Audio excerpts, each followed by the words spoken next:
insane. So I try to keep really, really good. And you can tell me, unless it's for like we're telling it to some other people or we're doing a podcast, but like if I, in our personal conversations, start telling you the same stories over and over again, you can let me know.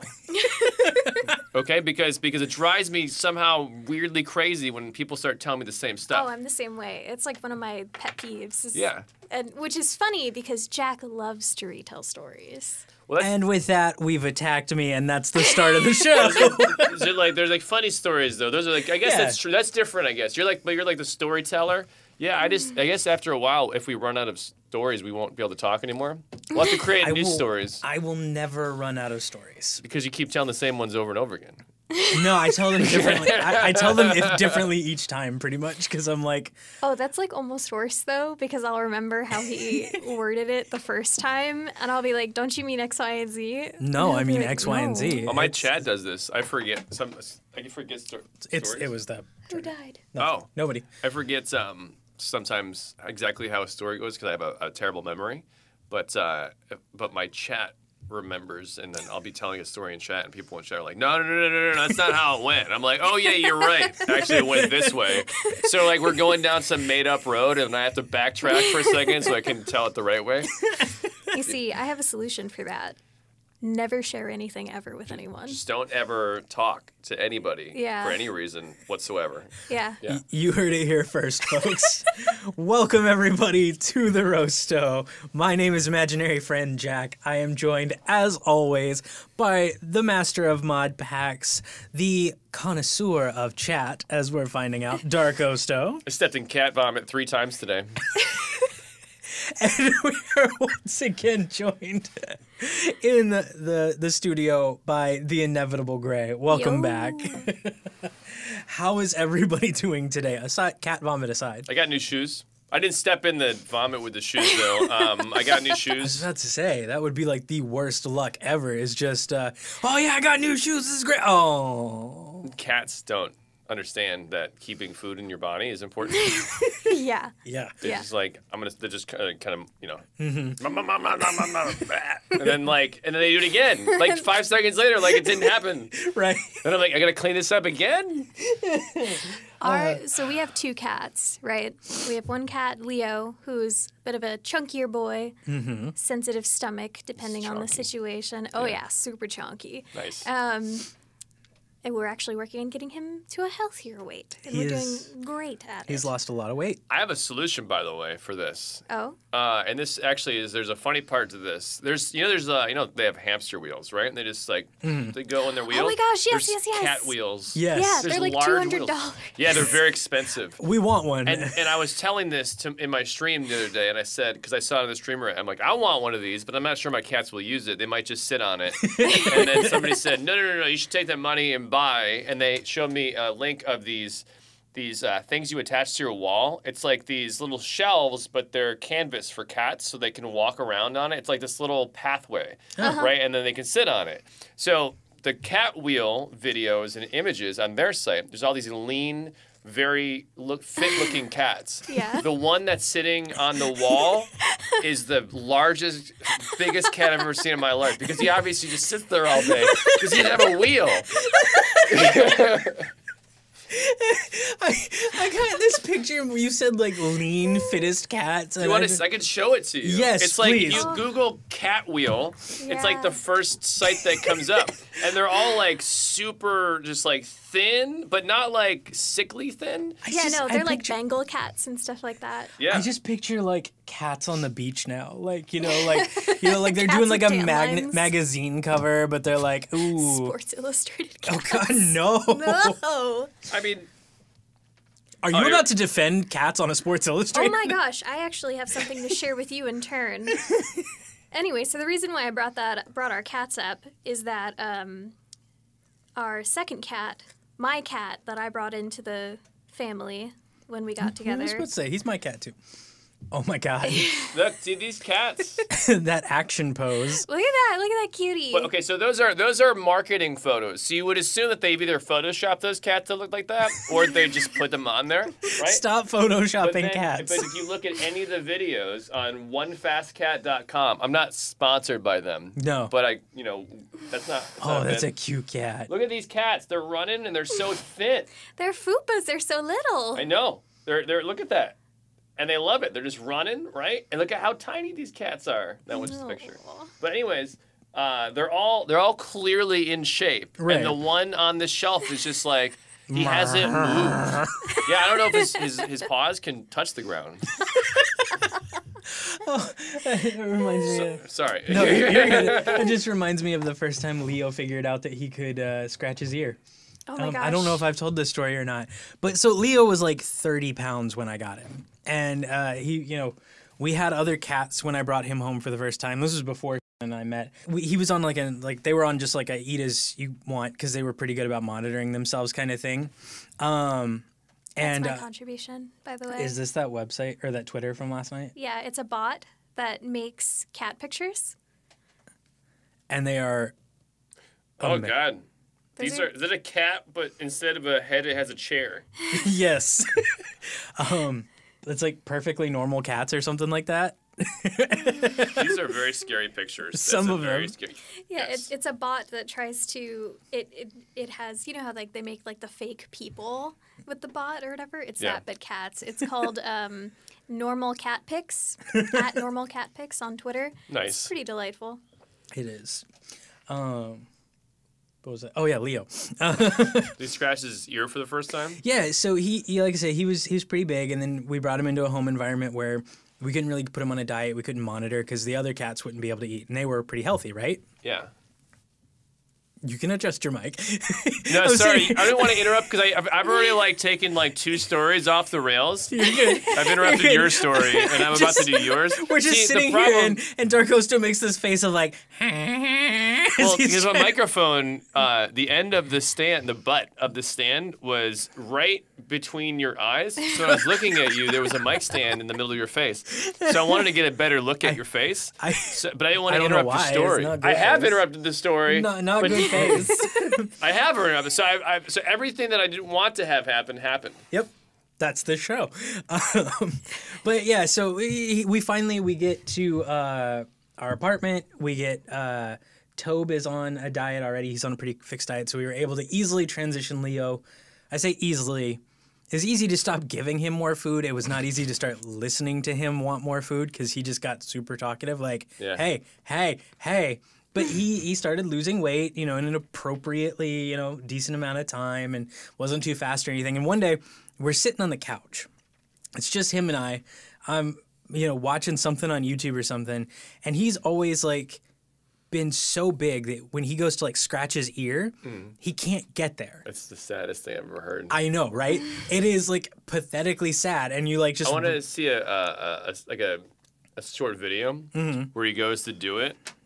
For the 1700th time, and he realizes he can't. Yeah. And it's just out of reach. He has a sad face, and then the arms of an angel. Yeah. Come on.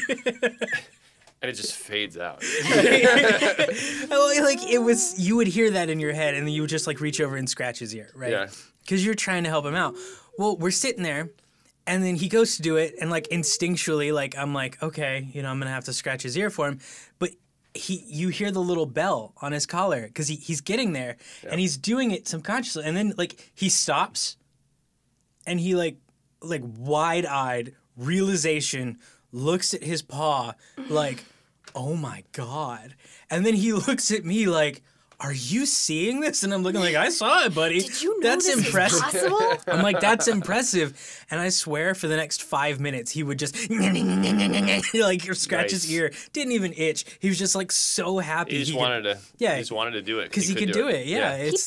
Nowadays, he puts his whole, collection of toe beans into his ear canal when he's scratching. And I'm calm down. Don't do that, please. He's a dork. He is our dorky cat. You have 2 cats as well, right? I do. Yeah. Do those panels on the wall move? No. I swear. They are moving. I don't know every what you're talking week. about. They are every What? week. Those panels are What? No, more. There's not even panels in this room. Those sound foam panels in the wall. There's no sound foam. every I don't know what week he's talking about. Are guys. becoming more crooked. I'm telling you, it's happening. Are you doing this to me? No. Oh, it looks like one of the staples fell out. But those look way more crooked than they've ever been.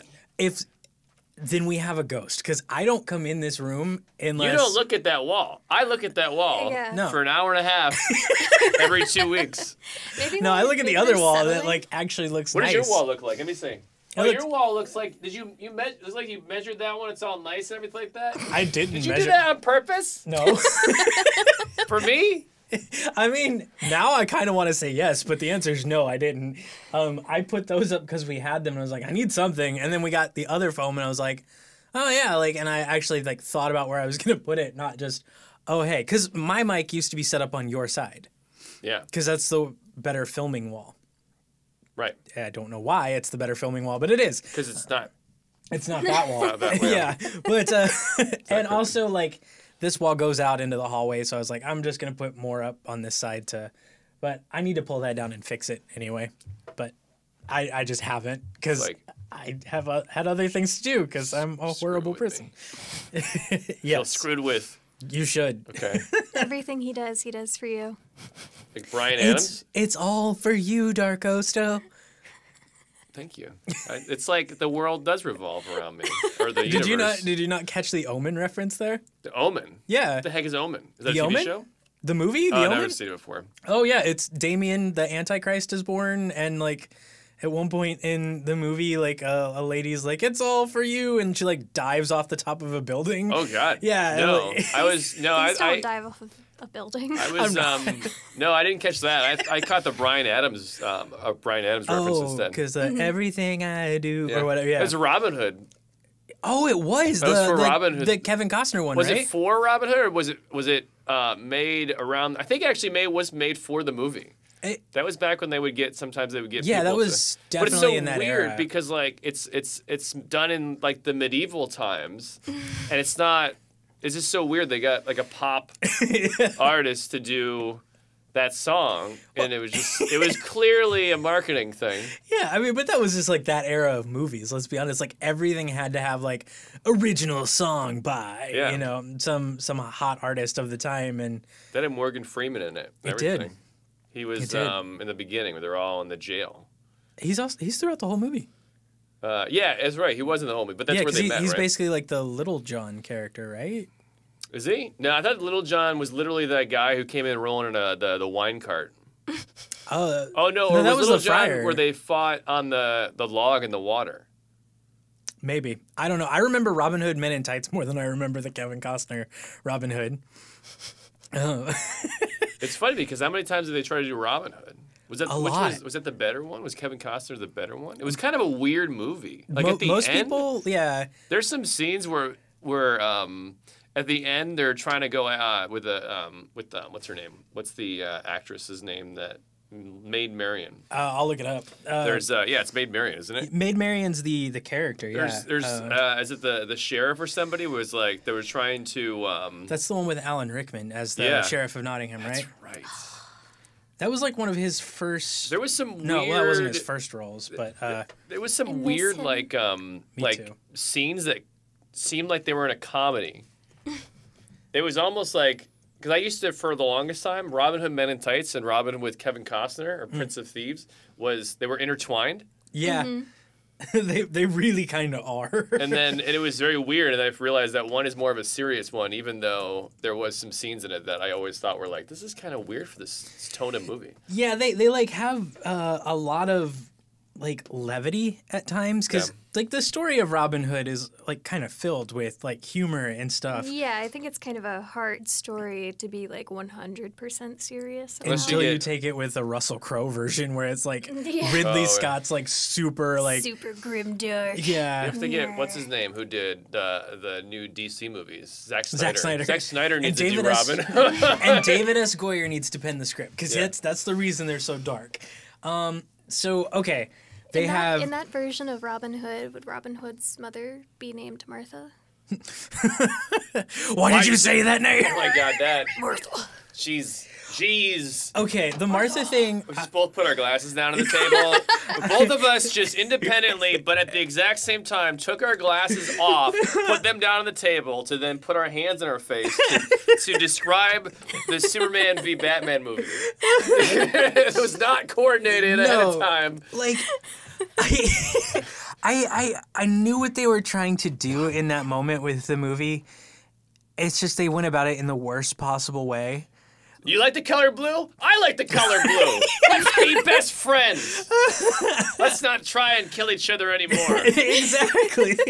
Not the fact that we've both like crippled normal people. Like if Batman hadn't been wearing like the super bat suit or whatever, he would just be a broken husk. Yeah. And Superman has been exposed to so much kryptonite that, you know, he's just like, he's probably gonna have like polio in his arms or something. Can you get polio only in your arms? I don't know. I thought polio was a thing that with your breathing and lungs. I thought it was something that took away your walking. You know what's interesting? I don't actually know, but polio you have to be in an iron lung. Do you? Right? I like how we both look at it. What is okay? I might not actually know exactly what polio is. I do know that when you have polio, you do end up you ended up in a wheelchair, right? It affects your nervous system. Oh. And your spinal column. So you're in an iron lung because you can't actually breathe because your nervous system can't tell you to do that. I would imagine so. If that is truly what polio does. Okay. Well, we've cured polio, which is amazing. Right. I just know that it so that's why we don't know about cells it. in the spinal cord, causing muscle wasting and paralysis. Yeah. Okay, so that's why you can't walk or anything like that. Yes. So yes, I guess you could technically, in your arms, get polio, but it would be very strange for it to be just there. Yeah, unless you had some special polio. It's not very special. It's kryptonite. So you know, I imagine he's gonna have like nervous system damage. Are we gonna of some riff on kind. Superman for another episode? No, true. we riff on it like every episode. Because we literally. Yeah, we do at some point. But no, like it's, you know, they've basically destroyed each other right at that point. And then they're just like, oh hey, now we're cool, you know. And like in Justice League, it was like, I thought you hated me.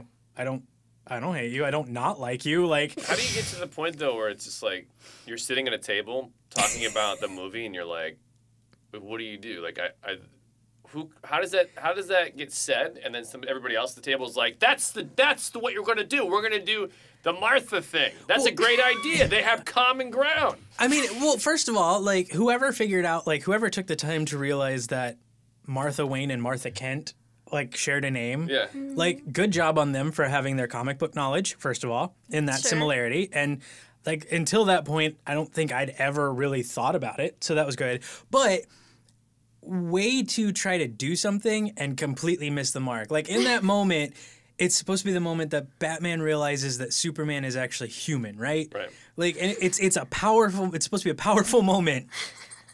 But who in their right mind, when they've got a spear pointed at their face, is going to say, save Martha? Right. When they're talking about their mom. It's like, save my mom. And then say, her name is Martha Kent. Wait. And then the next scene, he goes to save Martha, and then that guy gets blown up with the fire. Oh yeah, because he straight up blows somebody up. Yeah, because they were referencing the scene where the guy was gonna kill. Oh, this is gonna get heavy. But in the comic that part's based off of, that scene is ripped straight from one of the comics, and the guy is going to basically torch a kid. Yeah. Yeah, and so lovely. Yeah. And so it was basically like, and Batman's just like one-arming this like BAR or whatever, and BAR. Yeah, it's like an acronym for a type of weapon, and I think that's the weapon he was using. And he's like, Wait, Superman has a weapon? No, Batman. Oh, Batman. No, Batman. Yeah, and like Oh yeah, that's right. You actually haven't seen this movie, have you? Yeah, I haven't. I have deftly avoided these. I wish I could live a life where I I've never seen that. Like I will defend some of the things in that movie, especially the ultimate cut, but I can't defend I all thought of it. the coolest thing though was that the look and the sound of his voice, because he has this voice changer. I thought it was pretty awesome. He sounded really foreboding. Yeah, I mean, like Ben Affleck bulked up. Like he was like 261 pounds of muscle. That was that one. But Yeah. Ben Like- Affleck. You ever seen pictures of Christian? Speaking of Batman, this is a good transition actually. You ever seen pictures of Christian Bale for all these different roles? Oh my Oh, God, Gains yes. weight, loses weight, and does He's all like that stuff. destroyed his body because of it too. Yeah, he's probably not gonna live a very healthy life, for the rest of his life. His kidneys are probably pretty sad. Yeah. Yeah, because I mean, he went like straight from The Machinist, where he's like so skinny that he almost died, Yeah. right to Batman Begins, where he like put on like, I think they said like 50 pounds of muscle Yeah. for the role. Like he got back to his normal weight and then was just like, all right, muscle. And then he I feel did the vice president movie. Oh yeah, where he played Dick Cheney. Yeah. Yeah. But he got a lot of weight for that. I feel like that's why I couldn't be like an actor, because I'd take it way too seriously.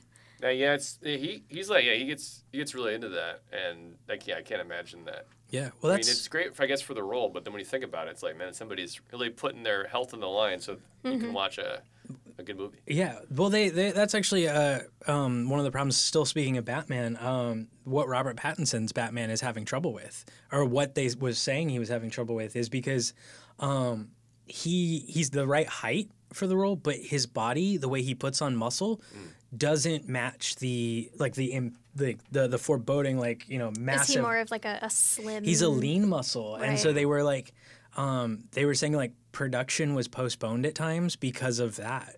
Before all this other stuff happened. Why can't you just have a Well, slim, thick Batman? well, and they've like worked around it because he's also supposed to be like year one Batman too, I think. oh yeah, little baby Batman. So yeah, he's not gonna be the hulking figure that he's become. Because like Batman in the comics like lifts like 600 and something pounds of like he's like Right. That's crazy. yeah, like that's- there's frames again showing my nerd, but like he's that scene in Batman vs Superman where he's working out like in that like makeshift home gym. That's like straight from the comics. Like he's like just like the chain around his waist with like a huge like 6 weights or whatever, just doing pull-ups. Like that's Batman. Can we talk about that crap though? Like, I feel like we're about to get into Rob Liefeld territory. no, well, kind of. He's kind of one of the big reasons why comic book hero people look so stupid. But Yeah. Do you know who Rob Liefeld is? Or No. Liefeld? Life. I don't think so. No. Okay, I'm not a big comics person. we will explain in a moment. I'll pull up a picture of his art for you. Yeah, pull up the Captain America one. That Oh one's, my god. Yes. Is it like like muscles on top of muscles kind of thing? It's he. When you look at his drawings, you're like, yes, this person has seen a muscular person before. right. But that's all. Like, he doesn't have an understanding of what is actually happening Right. when you're looking at a body. He's Yeah. just kind of like, this is my idea. You Wait, is that physically Photoshop? withdrew no, No, that's that's- his This is art. Captain America. That's his chest. It's like a mile wide. It's like It's some coming people have off like of a big him. beer belly. It looks like he has a beer belly, but instead it sticks out that much on his chest, but it's muscle shaped. Somebody photoshopped Chris Evans as Captain America to match. It's so tiny. It makes no sense. That's not how people. Nobody looks like that. If you look like that, you should go to the hospital because you probably have something that you need to immediately get taken care of. It looks like does he have tumors or something? Like what's going on? I know, right? Okay, now show him Storm. Oh yeah, Rob. His Rob Liefeld Storm. There's a pretty famous picture of So Storm while he did. I'm looking that up, like you Right, should yes. explain. So basically, my point was just that when you look at real life people who can put the chains around their shoulders and pull semis and stuff like that, they're they're pretty thick. Yeah. You know, they're not super cut or anything like that. They're usually like pretty barrel chested. Yeah. Not like that. Right. I mean, Not like a literal barrel. Yeah, but they're usually pretty thick dudes, and Yeah. like I would love. I wish. like the mountain from Game of Thrones. Yeah. Although was that just like- guy's also, well, depending on which actor it was, because there were like 4 different actors for the mountain. Was there? Yeah, they I always replaced thought him. it was just that one guy. Oh no. No, we watched like a video about like actors or Wait, characters who were played by multiple actors and you didn't notice. How Well, I Yeah. also just knew that before that, but yeah. was it? It's because when they Was he wearing armor or something when they were changing? right? So I believe in What? the in Are you the telling me this whole time? in I the- watched them all like in a row and I didn't notice this? in the first season, Yeah. you see his face and Yeah. stuff, or first season or first appearance that you see from him. Yeah. He doesn't have a mask on or anything like that. Or whatever, you can see his face. Yeah. But I think he's such a blip and he's gone character that it didn't really stick in your brain. Oh. Yeah. And then for the greater part of his arc, he was played by the same guy. Yeah. And then there was a large chunk of his story where he was in full like armor. Yeah. stuff, Yeah, and you so just you couldn't didn't actually And now see. it's somebody else. Is this the one Yeah. you're talking about? Oh, okay. Because otherwise I'm not really finding the image. Oh no, you can't find I'll it. That's find- okay. Just I'll find basically another- any of his X-Men Yeah, I'll look up. ladies because they're all the same person. Is like all the lady ones are as if he had never experienced visual, They never are- seeing an actual Spine does person. not exist. They have, spine doesn't exist, They have nice. Laffy Taffy spines. Yeah. They are 8 feet tall, 8 feet. Wow. and they have built-in heels. Yep. Built-in heels. Like, But he is also the reason we have Deadpool. Because he created like the look of Deadpool. Right. Remember when Deadpool first showed up? As Ryan Reynolds played him in that X-Men was that X-Men movie or no? There's a Wolverine. movie. Wolverine. Yeah. Remember Okay. that? Yes. Somehow this, that somehow Deadpool still got made after he made that showing. This is a Rob Liefeld. That lady. doesn't. That looks like somebody that this image that you're showing me of is that Rogue? This I is. think that's supposed to be Jean Grey. Jean Grey. Okay. Yeah, That's- it's okay, somebody. So this is an image that you're showing me of of Jean Grey, and she Here's looks better. like Yeah, that's more true. This is more true of what. yeah. these comic book drawings look like they need to go to the hospital because they have something wrong with them. Yeah, they're literally all muscle. Yeah. But their waists are the size of a quarter. Is that muscle? They're, Is no, that like what that look, is? look, this you ever see abdominal that? Oh, right they here. have abs. Did you ever Yeah. see that one woman who got all the surgery to look like Barbie? Oh yeah. I know who you're talking about. I think her This waist is- was like this is super the looking it up small, episode. and then she like has this like really weird like big hips or something like that, and it's like all these and then like super fake looking face and all that kind of stuff. Anyways, it reminds me of that where it's like it's just so like anatomically incorrect. That was the standard for a while. Yeah. In Yeah. comics too, because Liefeld was just so like prolific. Period. Yeah. So like a lot of aspiring comic book artists kind of followed in that same vein, and it was so bad. I feel like for it so takes long. me out of. It Is this the real life because- Barbie you're talking about? Yeah, and Yeah, but like okay. it's just like very large parts of her body, but A then lot of her immediately photos go are to actually small, tiny- photoshopped though.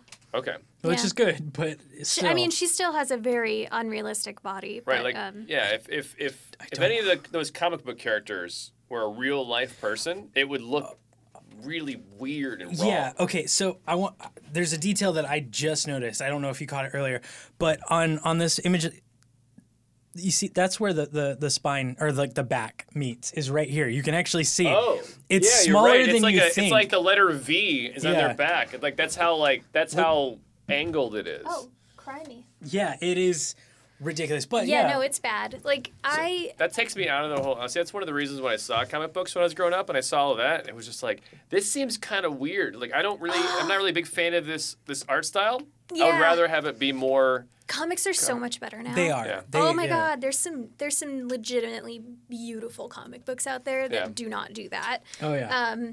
But no, this reminds me of Warrior Nun. Oh yeah. Warrior Nuns. It- New show on there's- Netflix? There's a new show on Netflix. Nice. Actually pretty good. Yeah. Pretty fun. Is it like the flying nun, but instead of flying, she's like roundhouse kick flying? She doesn't fly, but Okay. she is like super powered and super strong, and it's basically like this passed down legacy or whatever. But anyway, we really enjoyed that, and we're it was fun. ooh, this is inspired by a comic. Yeah. It's got really good representation. It has queer people. It has people of color. Yada yada. The actors actually look like real humans. They don't just look like supermodels that are like put in costumes. And then like the one moment in the end of the first season where she actually is in like a comic booky style outfit. It's not like a thong. Right. You know? Right. We're You're like, stretched out, yeah. yeah, we're there's like, like no latex. Like, yeah, we're like, oh man, we should look up the comic for this. Right. No. Oh, is it the exact opposite It of... is so bad. The cover is literally a picture of a nun, Yeah.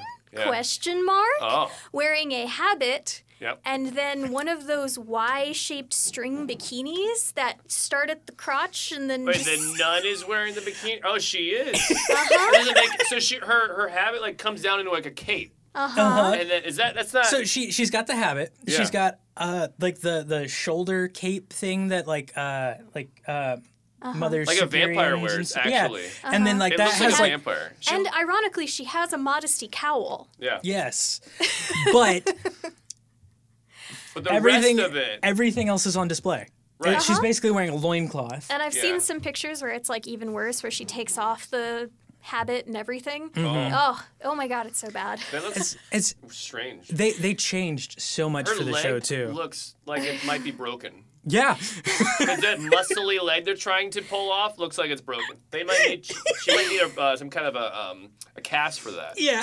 Yeah. So like in the show, like they change a lot. Like you're not even technically following the same character. Like this character Yeah, they exists. do. like They do based an on the idea? homage. Yeah. they do an homage to the main character of old. But they change like a lot of like where like how the warrior nun became a thing. They Like, just they make it much more palatable because Yeah. the original story is that she was a Valkyrie. Valkyrie who discovered Christianity and was like, I'm gonna be that now.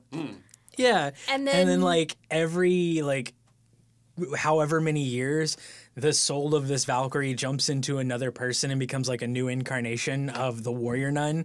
And she's been doing this for like hundreds of years or whatever. What And kind like, of drugs do you think people are taking for this kind of stuff? You know, I've never come up with ideas like this in my entire life. Maybe I'm not on the drugs that these people are on. maybe it's a Warrior Nun. yeah, it's a Canadian comic book inspired by Japanese manga. And it came out in the 90s. So Yeah. definitely like the art style, like the faces have like the manga inspiration, but the bodies are all Rob Liefeld inspired. But as one of our favorite shows, like YouTube channels said when they were talking about him, you know, he just didn't care what people thought, and he made a career out of it. So I guess you can't Yeah. fault him for that. It's like it's funny because it's like the crazier the bodies are, it's almost like instead of drawing inspiration from people or others Yeah. to get a more kind of grounded look, it was like his ideas are based off of his ideas and they keep growing off his own ideas. Yeah. Yeah. Like his only Yeah. muscle people that he could think of after a while were his own muscle people. Yeah. like So even Like he lived in a Schwarzenegger cave. like pales in comparison. Yeah, it's like under a rock, just like these are his only ideas, his own thing. So it gets crazier and crazier. Can you imagine thinking in all seriousness, outside of my home, people are walking down the street right now, and this is what they look like. Right. I would That's- never leave the house. I'd be so terrified. Oh my god. It's like a Twilight Zone episode. Is it Twilight Zone? Was where the Are you talking about the pig noses? Yeah. Yeah, it's Twilight Zone. Was like the only person who had like a human face or something, and everybody else turns out that they all had these pig noses. Yeah, the episode's called Eye of the Beholder. It's one Yeah. of the like most iconic episodes, and like it's fantastic. I remember the part where everybody had pig nose, but was it? was a basis that he was pretty not racist, but he was pretty bigoted or something against people. So it was so in the episode, she's getting surgery because she doesn't meet the standard of what they find. She's not bigoted or anything like that. Oh, I thought it was a guy. No, the doctors and stuff in it, they're like pretty like, you look gross. So horrible because you don't fit our version of what things look like, what's and they normal. all have masks on the whole time, right? Yeah, you never see them. The episode cold starts with her like on the bed, basically, and she's like miserable. And the doctors and the nurses and stuff are walking around with medical masks on, and they're just talking about like, oh, how unfortunate to be born so ugly, yada yada. Don't worry, we'll fix you. Right. Yeah. And then at the very end, they remove the stuff from her, and she has the pig nose and stuff. Yeah, she's like trying to run away because basically if they can't fix you, they put you in a colony of like the 1% of people who look like this. Yeah, you know. And again, like she looks very normal, and like especially by the time the standards of when the show came out, like she's very beautiful. Yeah. But yeah, like it was a fantastic episode, and like it was definitely dealing with like some of the issues of like, That reminds me, by the way. So did you know that Creep Show? And was Creep Show the one that Dan Aykroyd was driving the car? That was a different one. Dan Aykroyd was driving a car and telling a story. Was that that wasn't the Twilight Zone movie? Was it? No, I think that... Because Creep Show was a movie. That was a great movie, by the way. Had Ted Danson in it, I think. And and Leslie Nielsen, who was a bad guy, by the way, which was really weird. But what was the one where what's his name was on the airplane and the monster was like ripping apart the airplane and nobody That's believed Twilight it? Zone. That is Twilight Zone. Yeah, so that's based the movie had a segment based off the show. Right. Was Twilight Zone the one where Dan Aykroyd was driving the car and telling the stories in between? I am looking it up. Leslie Nielsen was in Creep Show. Yep. Ed Harris was in Creep Show in the Father's Day segment. In the Twilight Zone, there was usually just the one narrator guy. But there was a movie. Yeah, there was a movie which I always get this confused. I see. So, anyways, these two you were talking about the show, and it reminded me of the movie, and I for the longest time have gotten these two movies mixed up. But Twilight Zone had a couple interesting ones. I think Twilight Zone. Was this the one that had the guy who was Dan Aykroyd was in Twilight Zone? Yeah. Okay. Yeah. So this is the same one. So this reminded me of the one where the guy was he racist or something? He was in the bar and and people came in and he starts making these comments and everybody in the bar is like, you stop being this guy or something like that. And then he gets picked up and gets put on a train. And then basically he finds himself in like Nazi Germany. Oh, jeez. He's the guy who they're screwing with and all that kind of stuff. And then I don't think there's an actual there's no happy ending. I think he gets put on the punished. Train and then it ends like that. The movie was definitely more like that for Twilight Zone. Like there was definitely the show or the original show because we haven't watched we don't have CBS All Access, so we couldn't watch the. I really want to watch the new one with Jordan Peele. Apparently that one's. I feel like I've heard that one's pretty unforgiving too. It's like you're a bad person, sit in it. Yeah, right. Like that was the thing. It's like I remember there was Twilight Zone and there was also the other one that was very similar, which was The Outer Limits. The Outer Limits. Yeah. But I remember for some reason I remember them having you're a bad person, but then there's some redemption. Like they realize it. It really pushed it at times. Yeah. There was most of the Twilight Zone episodes were very they were pretty if you were a bad person, you got kind of a redemption or a chance at redemption. Yeah. But then they would push it on occasion of hey, no, you got to sit in this one. There is no redeeming or. I feel like it's always implied, right? Yeah. It's there's always the opportunity for them to realize and learn from the situation that they're put in. At least. Well, the interesting thing is if it seems to go against the grain on so many things when it comes to a lot of TV shows or movies because there's a lot of time where there is redemption and somebody could be a super terrible person and if they're the main character or the protagonist or whatever then they're actually able to redeem themselves whereas Twilight Zone the movie was yeah, no, you're on this train. See you later. Yeah. Next story. Yeah, pretty much. I mean, and that movie was notoriously like it's like cursed. Like the production, like it's the one where you hear like all the stories of things going wrong and like. Is that the same one where they had the younger lady who picks up this kid at the store, and then it turns out that he is actually living in this house where he's been capturing people. Oh my god! No, he has I don't like remember these that. like powers. And he Maybe? keeps this one, like, it might be his sister or something like that. She has no mouth anymore. She's forced to watch TV in this room. Oh, good God. And then, like, yeah, I think this might be the same one. It might be. I know it was spooky, but then but Yeah. it has the one with all the people in the old folks' home who turn into kids, which always felt out of place. Yeah. Everybody ever watched with it, they're like, oh, it's so cute. This older people can now be young kids and all that. And they finally run away and they play and kick the can on the street. And I'm like, this makes no sense. This feels so weirdly out of place. Yeah, that's the Twilight Zone though. And then in Creepshow, Stephen King, I think, is the one who just like, offs himself in the end of that one. Because it's story. based on like it's one of his. Isn't Creepshow like wasn't it a thing by Stephen King? Like I don't know, it might have been, but it was just it's so weird because like Creepshow felt like everything was just like it was like amped up it to was 11. bad and amped up, and it was way like it's like Twilight Zone has this old people story. It's happy and it feels so good, and Creepshow is like screw that. People are gonna get some kind of weird alien grass disease. They're gonna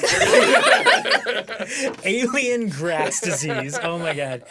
No, yeah, Creepshow, like, and there's like 3 Creepshow movies too. Like there was. I don't know like the 2 second and sequels. third one. I don't remember if they. I don't know. You can find them on Netflix around Halloween usually. I've never watched them, but I always see them. Stephen King touched a meteor, and then put his fingers in his mouth.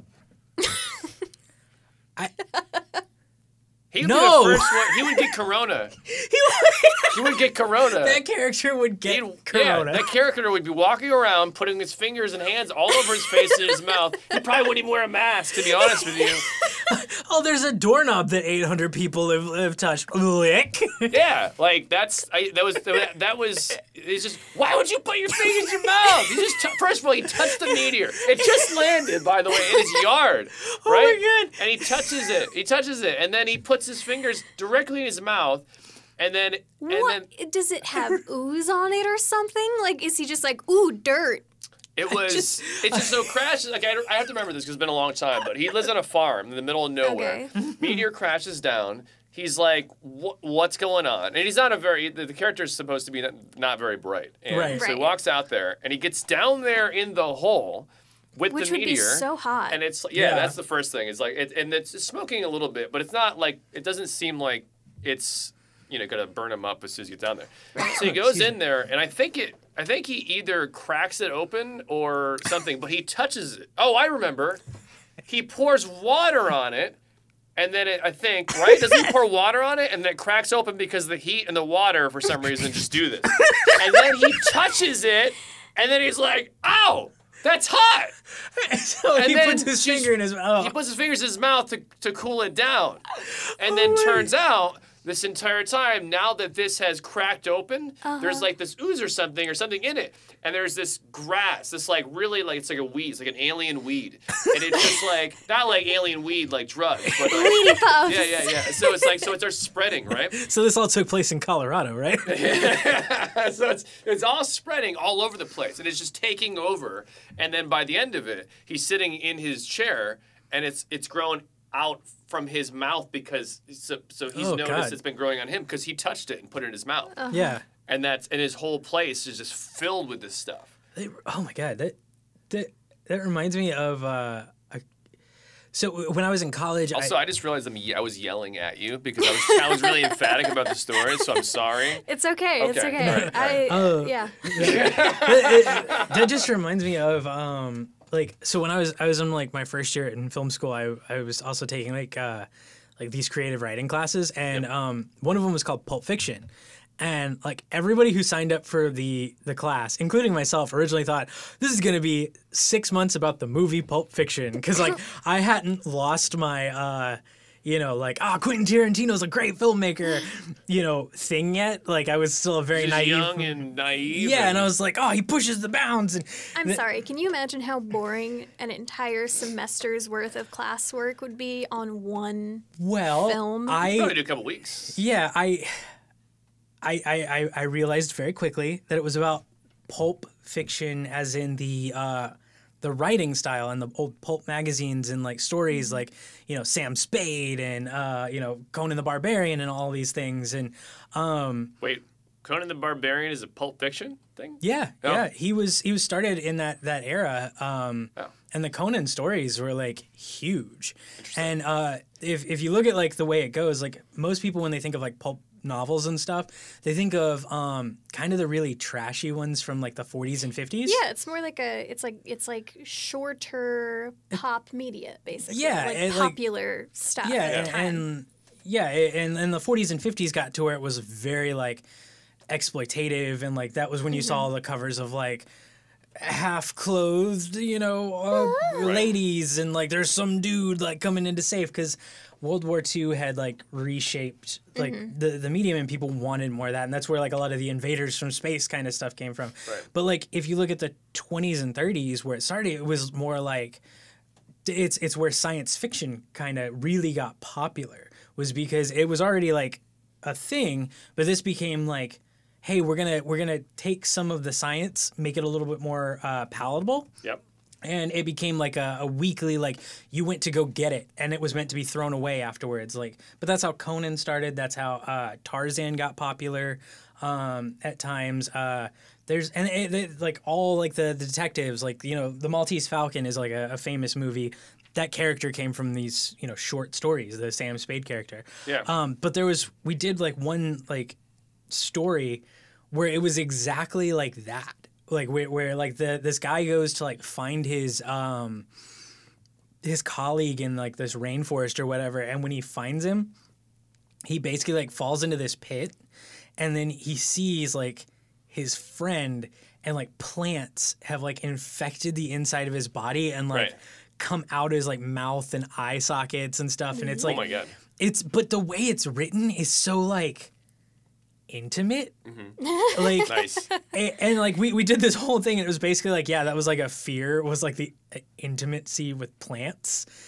It was weird, and then like he like ends up like crawling out like to it was a You weird. had some weird classes that you took. Oh, Like yeah. the Well, one it where you was- had to describe the orange, and now Same semester.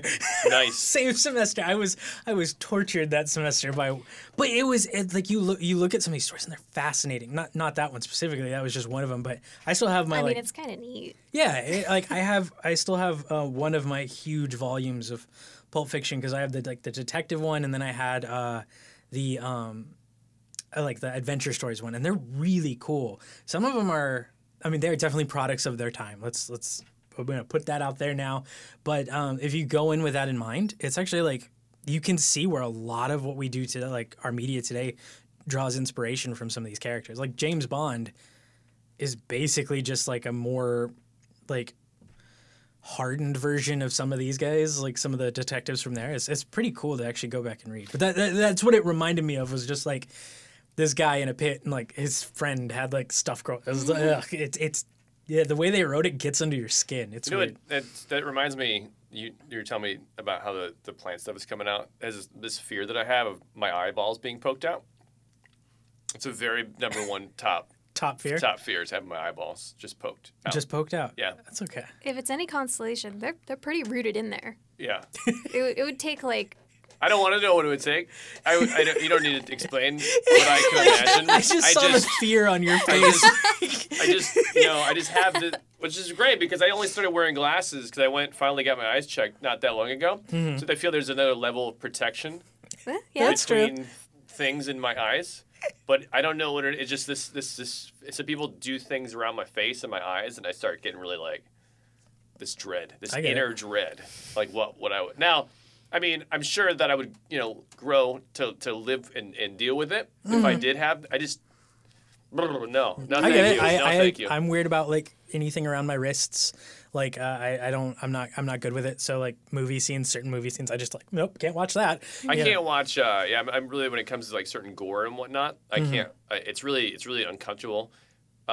But other things, it's not too bad. Like when I go to the doctor and they have to draw blood or all this kind of stuff. I'm just like, I can watch it. Yeah. But when it's happening in a movie, I'm just like, I just don't want to look at that. It's just no. It just like freaks me out. So that's a legitimate fear. Yeah. Do you have any like irrational fears? Like an illegitimate fear? Or just yeah. Irrational One fears. that you don't claim, it's just like it's just it's like the stepchild you just don't want. I don't want to have white or gray hairs, but I have them. I had 3 in the Is that on a my fear, chin. though? Is that a fear of having not dark hair? Yeah. Sure. Okay. That's why does It's that good though. It's like It's not. it's not like saucy. It's saucy. Yeah. To have the salt and pepper? Yeah. salt and pepper, but it's not really salt and pepper. It's like mostly pepper and some salt kind of fell in there by accident because I didn't properly pour them in their proper distribution bottles. You just really like pepper. That's, I really like when pepper. you pour it out on like your eggs or whatever, you just want to sneeze. I don't want to put my hand in the garbage disposal and have it, I mean, I think that's a enable real fear. itself. I get that. Even though it's not going to turn on. Yeah, it's still like I get it. I put saw my Final hand- Destination when I was young. I don't want to deal with that. No. Oh God. Yeah, it doesn't actually happen. Like it leads to something else. But like they like film that all tense and stuff, and I'm like, nope, I don't want to see that. No. I think it's just the anxiety of the potential. Yeah. I don't know. It kind of makes me think of one of the Saw movies, I think, where they all get trapped in a house. Oh, it's so weird that you brought up Saw because I was thinking about the movie Saw. Yeah. and Where they get trapped in the house. That's the second one. I think. The food disposal thing makes me think of when the girl reaches into the the box glass case. to try Yeah. to grab stuff, and as she, The bugs. That reminds me. Go ahead. Sorry. no, you're good. The I know bug that scene scene, and I from don't Indiana Jones The bug scene. where they had to where go the in the bug ants, like- cave. Oh no. Oh, in What am I thinking of? Kingdom of the Crystal Skull. No, the second movie, the worst one. Oh! No, Kingdom of the Crystal Skull is worse than Temple of Doom. Let's put that out there right now. Do you consider that? I don't consider that as an Indiana Jones movie. I consider that a movie Spielberg that somebody, does. So, Yeah. so It's weird because he was the reason why the original Indiana Jones were good because George Lucas didn't have the control. Yeah. But then Spielberg must have just gotten really well, complacent. they always wanted to do Aliens for the fourth one. Yeah, Like, George Lucas did, yeah. yeah, well, The Spielberg Men was from on Mars. board. The Yeah. Men from Mars or something like that. Yeah. But then Spielberg talked him out of it, I think, for this one, I guess, but not really. But it's weird. It's like, did Spielberg get complacent? I guess. Because all of this is so. It's just like not Indiana Jones. It's at a all. nostalgia fest for all Right. the stuff that he Remember liked. Indy? Yeah. Remember he wears the same clothes for his entire life? Yeah. It's like when Han Solo shows up wearing the same stupid outfit. You know what would complete that? If they went to the prequels and they brought in little Han Solo and he was wearing the same vest, the same clothes, his whole life. He just rebuys them. It's not even like a fitted vest for when he's a kid. It's Right. a long vest that Yeah. almost looks like a tunic because it's the same freaking vest. Right, dude. That's one of those things where it's like, but it always makes me funny because that right there is one of those nostalgia things. Like Han Solo wears these clothes. Yeah. He was a little kid. He only wears them. But there's an episode of Doug which they make fun of this. Yeah. Because there's this episode where this really popular TV show is wearing the same outfit that Doug wears because he's got that sweater with the I remember end of the this, shorts. yes, And then yes. everybody's like, Doug, why are you copying the TV show? And he's like, I'm not. And he brings everybody over to his place. He opens up his closet and he has the same outfit lined up, like 10 of the same outfits. He's like, this is all I wear. I've been wearing this the whole time. And they didn't believe him. Right? And then, so they made fun of it because that was like a nod of, why did cartoon characters wear the same clothes? Right. That's all they have.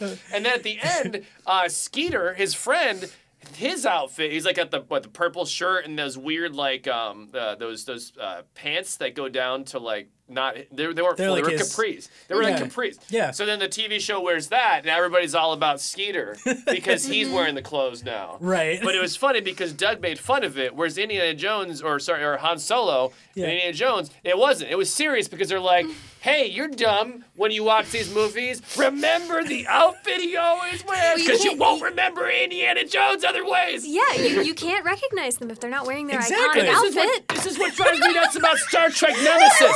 When you take Can I off just your tell you, glasses. Star Trek Nemesis does the same thing. Star Trek Nemesis has the Romulans clone Picard because they want to have this commander who is really, really good, right? Now, it's clear because there's an episode of Star Trek where they show Picard is young and he had hair. Okay? Yeah. He had hair. But for some reason, Shinzon, who's the clone, has to be bald. But then when Picard pulls a picture of himself to look at himself while he's in the Starfleet Academy, and he's bald. As if the people watching the movie are so stupid that they can't see anything. It's like, he's got hair. It's not Picard. It's not him. Like, come on! It even says... He's always been bald! Yeah, there's even a point in the show where they're like, no, Picard admits that he's bald. Right. He basically, like, shaves his head. Right. To, like, because, like, I'm losing it anyway, might as well just keep it shaved. Yeah. But they think the people are so stupid that Shinzon has to be bald, and so does young Picard. It's like the movies, nobody who made the movies watched the TV show. It's insane. Except... they totally did because they were on it. Right. Didn't Jonathan Frakes do Jonathan Frakes directed First Contact, which is one of the good, like, Star Trek Next Gen movies. No, I'm not saying it's good. Listen. I'm just saying it's one of the good ones. I just watched, so there's some things about First Contact that I was watching a YouTube video about this. I was watching the Red Letter Media YouTube video about this. There's that room that Picard takes the woman from Earth into. Oh, his ready room or whatever? No, the one where where they discover that there's, instead of glass. Oh, the force field thing. Field. That room doesn't have a door. What? They have to crawl into that room. What is the purpose of that room? I never thought about that. Oh my God, it makes you're no right. sense. These movies make no sense. I don't get it. That doesn't make any sense. It's I felt my face just like drop. I'm like, oh my God, you're right. Right. You watch it and you're just like, so anyways, I just had come off just a few days ago rewatching some of these criticism videos, and it's awesome because I didn't realize how bad they were. Yeah. Now, having said that, I think their take was the first Star Trek movie, the very first one, was the best one, but it's insanely boring. It is. Which is why Gene Roddenberry, I think, got taken off of it because it wasn't a good, like, it was a good Star Trek movie if it was true to the show and and whatnot. But in terms of, like, being an action or like a good blockbuster movie, it wasn't. Yeah. Right. And then they made Khan, and now nobody can let that movie go because they had to remake it. Yeah, it set up the whole, like, bad guy with a super weapon wants to take over the universe or destroy Earth. Those are the only plots they can have in a Star Trek movie now. Yep. And it was interesting because, like, he was really, really, I don't know, it was just a weird thing. Like, he was super smart, but in the end it seemed like a really dumb reason as to why he was outwitted. Oh yeah, because they're like, he's like, hey, are you gonna send me these codes? And he's like, yeah, hold on a second. And meanwhile, I was like, hey, so, all right, we're gonna lock on. Then we're gonna take down their shields and all. And he's like watching them. Yeah. And it's like, it doesn't take that long. Yeah. I could upload something to the internet, like gigs and gigs. Like, he's just sending some text. Yeah. And then he turns around and is like, and it's coming right now. Right. And I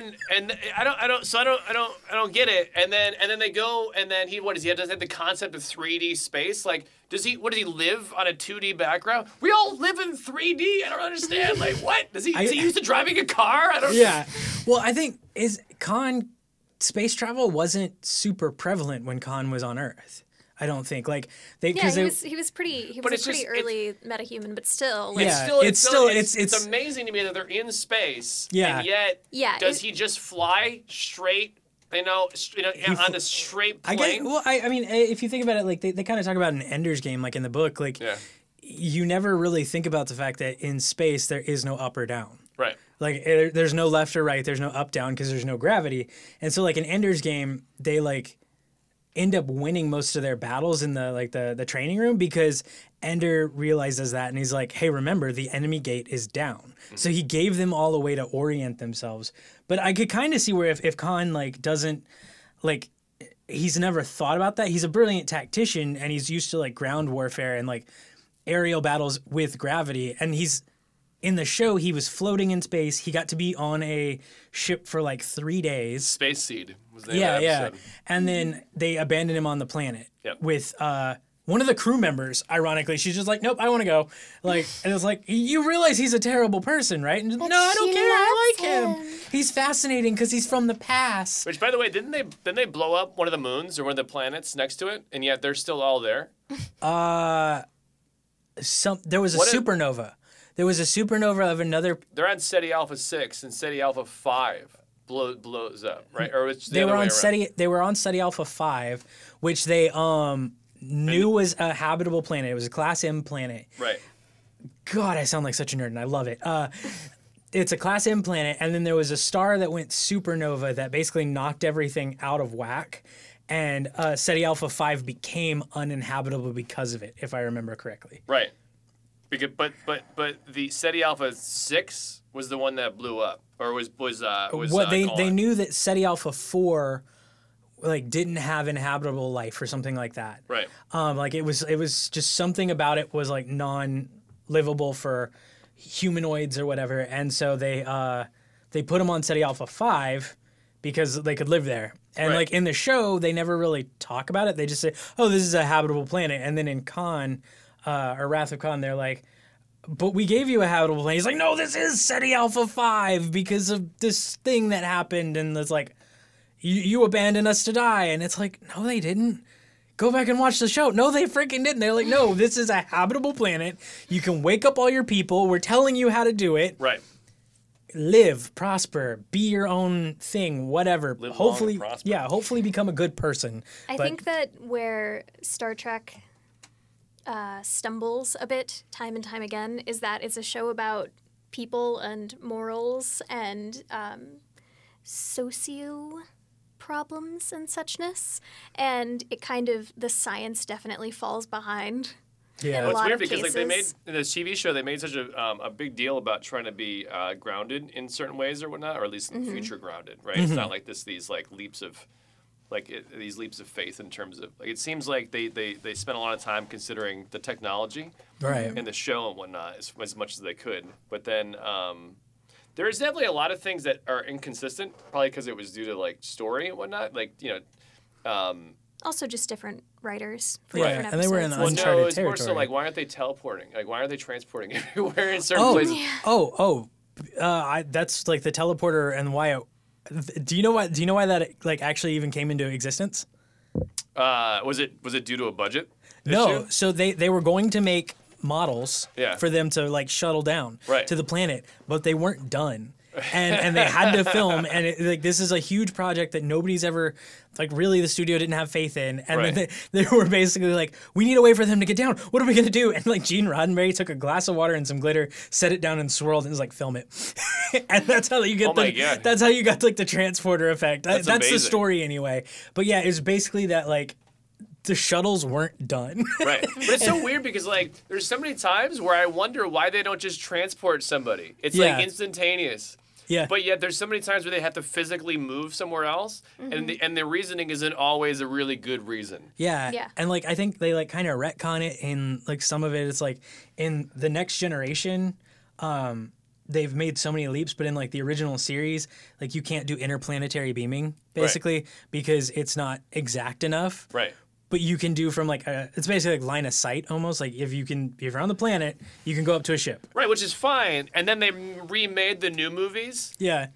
Star Trek 2009 is when that Yeah, new yeah. one came out, and then they were basically teleporting people or transporting people into ships they've never seen before. Yeah. And they almost got killed multiple times because of it. Yeah. So It's I like guess they it's were a like- safety thing, but in the movie they're like, you know what? This should be the cargo hall. And meanwhile it's the middle of everybody. Yeah. Or like he gets transported into like the tube where he almost gets chopped up. Oh yeah, yeah. In yeah. Because it's a movie and it's Yeah. gotta be exciting.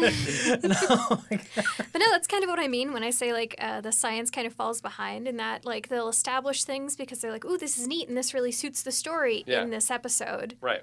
Yeah. And then they'll move on to another episode and they're like, oh, well, if we use that bit of information from this previous episode, then it defeats the whole issue that's in this episode. Right. So let's just not think about it. True. So we can say what we're trying to say. The show was really good, though. Oh, About that kind of stuff. So it was really good because it brought a lot of people from a lot of different places and different backgrounds and perspectives, and everybody in the future was living together, and it was like totally everybody's cool. Mm-hmm. Yeah. And it was more so just about, coming together and going exploring stuff and whatnot. Yeah, that was a great part of it. And then it was, and I think another reason why some of it is very inconsistent as far as like why some of it just doesn't mesh, like with the science and stuff, is the original series really had it was like. For lack of it, it's like Monster of the Week almost. Yeah. Like you had a new story. There was no real build. Like they would kind of reference every once in a while, but then you get to like Next Generation where even though it still had that like every week is something new, it was constantly building on the episode before it. And like you really got to grow with the characters, whereas the original series was like you love these characters, but they're not growing. They're solid people. Yeah, it's like here's a blip in time. Yeah, this happened. And it worked sometime for around now. Actually, I can't even say that it worked for the time because the show got canceled after 3 seasons. Yep. But and then the movies seemed to be the big. It was the comeback. Big comeback, yeah. Yeah, and then Next Gen comes around in the 80s or whatever, and that is like what I think of as true science fiction, in that it's not every episode of that show is not like space battle this and we're discovering a new alien species now. Right. It's some of those episodes are like just like political, like, and it's fascinating to watch, and it's like the closest thing to true science fiction I think media has come in the last like 30 years, 40 years. And then they made the movies. Yeah, and that's when they just went wee. Yep. You know what came out in the 80s? A lot. The Lost Boys. I mean, yes. Back to the Future. Right. Speaking of sci-fi, something that came out in the 80s was this book called The Silver Medal Lover by Tanis Lee, the writer. It was really good. I've never heard of it. I haven't Jack read it. hasn't. You haven't. No, I don't even know what So it's about. when we started talking about Pulp Fiction and things like that, that was immediately what popped into my mind. It's one of my favorite like OG sci-fi stories. Not, it came out in the 80s, so it's not that old, but Tanis Lee was like one of those big name writers from like England or whatever, who passed away in 2015. It made me so sad. No. So Silver Medal Lover. It's a fun thing to say. Yeah, Rubber it's kind baby of buggy bumpers. Yeah, no. That's going to be fun to animate. Thanks, Darko. But no, so that's a story about this 16-year-old girl who lives in this like floating Jetsons-style house with her mother who barely pays attention to her or whatever. And she turns 16 and her mother's like, whatever, I don't care, I don't love you. Wow. Yeah. Wow. And That's cool. Okay. the 16-year-old, she's like, she has everything. Like, it's very much like that kind of pulpy, like, woe is me, I have such a terrible life. But Right. really, it's really not. But she runs away, and in this world... Where do you run away when you're floating? She Is takes- there sidewalks? she To the takes Flintstones? She takes a pod or something, okay. and then they go down, and she goes down to like the surface, see like normal people areas or whatever. She's like in the slums Right. for a greater part of the story or whatever, or at least the broken down part of the city. And in this world, they have these robot folks that they have created in these different fancy lines or whatever, and they're basically like meant to be people's partners. And she like finds this old model of the Silver Line, and the Silver Line is they're supposed to be like your Fabios. They've got the long flowing Speaking of the hair 80s. and they're artistic. Yeah. I'm just picturing the cover of this Harlequin romance novel. It's actually it's kind of a cool cover. It's just him, and he's got like his shirt kind of open, and he's got like a little lute, I think. Is there like a lot of wind blowing at them so that everything seems like so flowy and the hair is like They just come with their own fans, like Like, this it little like seems like- pod, like just like ejects out of their butt or something, and like flies around and like wind and so their It's hair. always windy, yeah. Oh, loot. I thought most of these places take place in Chicago or something. It just always Yeah, the seems Windy super City. windy. Sorry. The Fabio, You're good. Yeah, no. shirt But open, he's got like Robo silver Fabio. skin and bright red hair or whatever. playing his lute. But anyway, yeah. And anyway, that was just what popped into my mind because, and speaking of like sequels and stuff like that and yada yada, like the whole book, it's like it's a little novella, a really short novella. And it's all about this 16-year-old who meets this silver model and he's all artistic and beautiful and they love each other so much and blah, and she has to end up going back to her life and they take him and they like dismember him. What? Yeah. Oh. Because he's starting to like achieve sentience through his love for Jane, the 16-year-old.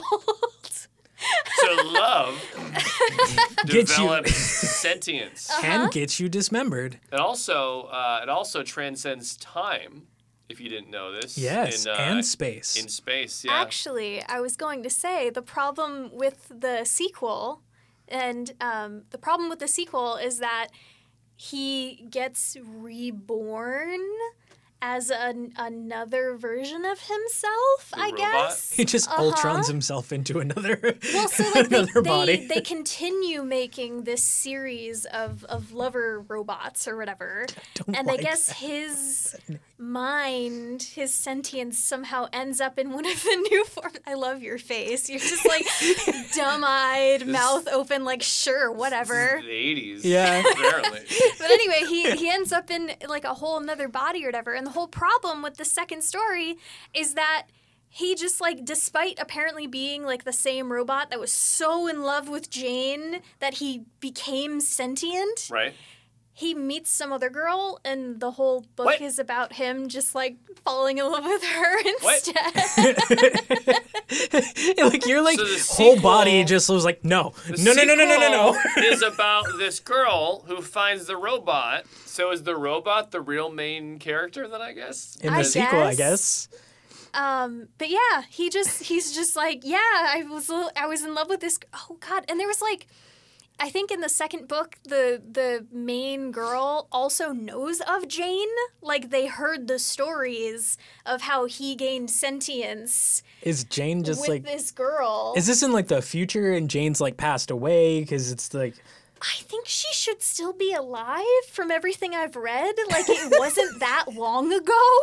And he's just like, hey, 5 days later, I woke up in another body and was just like, hey, Jane. 5 days Jane, you know how I was in so much love with you? You know, yeah, no, forget it. We're done. There's like a point in the first book where like he is so obsessed with her that he's literally like, they're staying in this little 1-bedroom apartment and she's so like pouty about it because she's used to being super wealthy. Oh my God. Can I pause you for just a second? Can we say it was so 80s? A 16-year-old in a robot can afford a 1-bedroom apartment. Well, he at first he goes off and he like plays music for people in the streets. So he's just like playing. He's just busking. It's so 80s. Yes, you could just. I could go play music on the street with my wind and my lute, and with my meager earnings as a street performer, we can survive in a 1-bedroom New York apartment. Did she work? I think she like does like little odds and end jobs. It's been a while since I've read it, but I'm pretty sure she's like out trying to do things. Gotcha. To... So she You like can't dogs. survive She's as like a freelancer. Sitter. She does some pictures here and there. But yeah, no, apparently like at one point in this first novel, like the big contention point between them is that he's so obsessed with her. All of the 80s, he's painting her all over the walls of the apartment. Oh, that's... To like dedicate. He's painting the walls of the apartment they both live in with her. Yeah. Can you imagine walking in and having yourself all over the place? That's literally like one of the chapters and one of the chapters whatever. She's like, dude, you have to stop. Oh, did she tell him? She told him. She's okay, like, good. this is weird. Right. Like the big issue. I think at the end she actually ends up. It's been a while, but basically the big struggle between them is she's just kind of like, dude, I am your whole world. Yeah. And that's not healthy. I don't think that's healthy. Is this healthy? You're a robot. Right. The news sent by or from Silver Metal Lover, inspired by the hit novel Obsession by Calvin Klein. So this is the whole point is that you should probably diversify your interests. Right, yeah. So you should be your own person, right? Not just one thing. Basically, the stories of like how Jane needs to kind of like suck it up and grow up. Yeah. Because, like, she's only 16, Right. so I think she's allowed to be a little... She's actually like a brat. Yeah. That reminds me of the meme. Sorry to interrupt, but it reminds me of the meme I saw where it's like, I knew I was an adult when I heard, like, The Little Mermaid playing on, like, ABC Family or something, and Ariel, like, looks at her dad and goes, I'm an adult. I can run my own life. And in my head, I thought, you're 16. You don't know anything. I'm like, yeah, I definitely remember that moment in my life. Yeah. But no, that first book was really good. I actually genuinely enjoyed it, and I'm not a romance person per se. Like, I don't mind it in novels and stuff like that, but it's definitely not like, ooh, I want to read Harlequin romances. But the second one went off the rails. Yeah, apparently the second one, he's just like, wee, new person. Yeah. Who also happens to know about Jane and idolizes her and yada yada. The twist, it's Jane's sister. You just can't. He keeps anybody who knows. Like, but he didn't learn his lesson because he was still like. Yeah, I don't know. It's weird. Basically, a lot of fans were just kind of like, what's the point of the whole first book if you're just gonna have him be reborn and be someone else's silver medal lover? Right. And then. So she passed away. Sounds like an 80s rock band, too. Silver Medal Lover. Or like the song, like their hit song is like, yeah, Silver Medal Lover. I think Silver Medal Lover is a great song name, but I think it's a great band name, too. Yeah, I could see it. It's like, it sounds like a rock ballad band. Like something Guns N' Roses would have done, you Something know? Guns N' Roses. No, like the Cutting Crew. Oh, even better. Yeah, Cutting Crew. That's like worked, like a really cheesy ballad. See, Guns N' Roses, their first album was awesome. It was like pure rock and roll. It was not really a whole lot of. It was not a ballad, I think, at all, really, in that album. Yeah, I don't think so. There was even anything that started off to be kind of seemed like a little slower, and then picks up. Yeah. And then they changed that rock ballad thing later on. That's true. I don't acknowledge Guns N' Roses probably after Appetite for Destruction because it just started to kind of get weird. You know, there's a couple songs here and there, but it became more like dramatic, and so I don't recognize any stuff after that. I think Guns N' Roses was way better than Motley Crue. Motley Crue had this really studio sound. It was really clean. Whereas Guns N' Roses sounded like it was real raw, and like it's almost like you went to a show and just put a mic there. I mean, obviously the quality's better, but it was captured the energy. That's true. Where Motley Crue, in my opinion, had some good songs, but they never had that raw sound to it. Well, that's right. But Cutting Crew sounds like it was. It's totally studio, totally just like this synth rock kind of fake, very cheesy ballad. I like that kind of stuff. I mean, they were good, but it was like I liked the rock, pure rock. Yeah. No. You know. Speaking of Motley Crue, isn't that why the song "Dude Looks Like a Lady" exists? Is because Aerosmith was making fun of Motley Crue because they were so like. Studio 80s and they like teased out, they were so run by the studio, like their look and everything was so like we're a studio, we know what people want in like the 80s early 90s. Is that the whole Motley Crue thing? Because I don't know much about their actual offstage stuff. Like I don't My mom loved Motley Crue. Yeah. I mean they have good songs. I just can't. I think they're like Dr. Feelgood just sounds so studio. Right. I just didn't think that they did a good job producing it. Yeah. Right. So here's the cake on the Tanith. Which, by the way, series. hold on, sorry. Sorry. Shut up. Van Halen 1 drives me nuts because Van Halen 1, whoever mixed and produced that album, like what drives me crazy is whenever the background vocals come in. Drives me crazy. And that's a good song, but Cannibal. Oh God, who did that song? I don't remember. Fine Young Cannibals. Fine Young Cannibals. I thought you were about to say Cannibal Holocaust. I'm like, that's a movie. No, that's a weird movie. But anyways, Van Halen 1, whenever the backing vocals come in, it is the loudest thing on the planet. I'll have to play this for you. Okay. But the album is great. The music is great, except that it's when the harmonies come in. It's just like everything else gets turned down. It's gonna be like, it's like, and you're like, whoa! Oh my God, that reminds me of something. But I want the finish Inevitable Grey to finish, and then I'll go off on my thing. It's fine. I was just gonna say here's the cake. speaking of sci-fi with bad, continuations and stuff like that or whatever, before she passed away, apparently she was planning a third one. Oh my God. And I just... What happens with the robot now? What if the New robot girlfriend. had a girlfriend, but they were obsessed with him, and then he finally had to learn what it feels like to be obsessed over and come home with pictures of himself all over the wall. And he's like, this is weird. I get it now. I've grown. We've all grown. I don't Pick up your understand obsession what today. the point is past that point, because apparently the second one Money. is all, well, yes, maybe. But like the second one is all about like how she's like, I don't know if this is a good idea, just like Jane, where it's like, is it moral to have a freaking robot as a partner who cannot leave me because I literally bought them? I mean, Like- they could, He never saw the video in middle school hygiene. I love that episode of Futurama. Don't date robot. what a weird.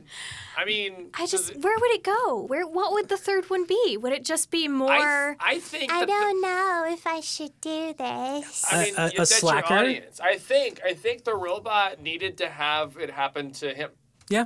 That's what I think. I think it needed to turn the tables. And it would be the story of a slacker who got frozen and awoke in this century, whatever it is, and decided to date a Lucy Liu robot. Speaking of which, if you could have the opportunity to be frozen indefinitely, would you do it?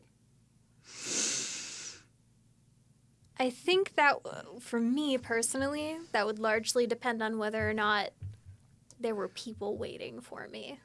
Like, if it were, like, a purely selfish thing, yeah. like, if it were just, like, the question of, like, do you want to live for however long? I'd probably be like, I mean, it'd be cool to see where the world goes, but... I'd be too afraid of the not fitting in factor and, like, being, like, waking up in a place so advanced that I literally couldn't comprehend it because so many things had changed. But that brings me back to the... Okay, so while you guys were talking about Khan, I was thinking about that. Apparently, he's so dang smart. Humans are really adaptable. Right. That's true. I don't think it would be that much of an issue. Like, I definitely think there would be a period of time where you definitely need to catch up. Yeah. And you'd probably, almost like when you move to a new place, you have that, like, first years of, like, depression almost, where you're just kind of like, I don't know anything I thought I knew. Right. But I don't think that it would be as hard as you would think it would be, because the human brain is meant to adapt. And by the way, I don't know how much space flight they've had access to, but they did get a ship. It was the Excelsior. Was it the Excelsior is what He takes over, right? no. The Reliant. Oh, the Reliant is, in Right. Wrath of Khan is what he takes over. The Excelsior is what Stan Lee said. Sulu.